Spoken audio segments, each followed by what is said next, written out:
Crisanto, huwag na nating palakihin ang gulo. Pag-usapan na lang natin kung paano tayo makakapagtulungan. Ha?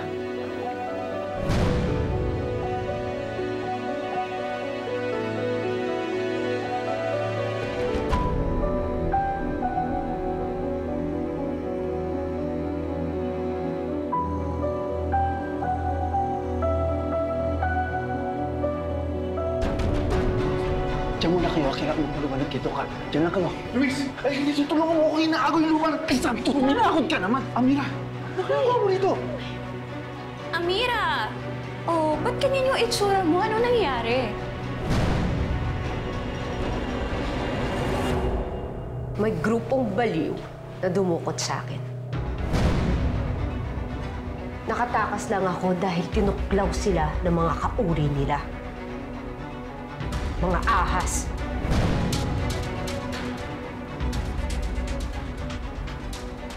Luis, Dok. lumabas ka muna. May pag-uusapan lang kami ng mga bisita. Opo, Dok. Luis, dito ka lang. Kinaagaw yung lupa natin. Tumulungan mo ako. Luis! Opo, Dok. Opo. Tuloy kayo. Maupo kayo. Ano ko po?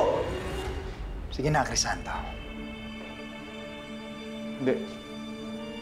Tay, pakinggan muna natin sila.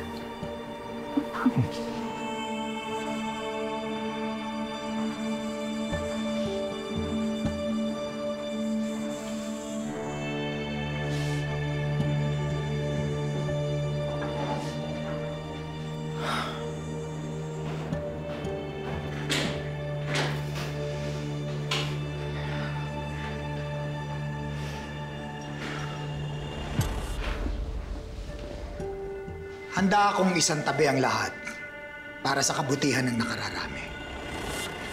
Gusto kong maglabas ng produkto gamit ang halamang ipinanggamot mo sa mga anak ko.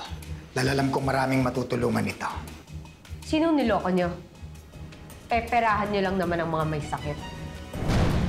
Isa pa, marami kayong hindi alam sa mutya.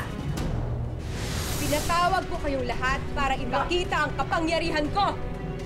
Balak niyo ba abusuin ang kapangyarihan ko?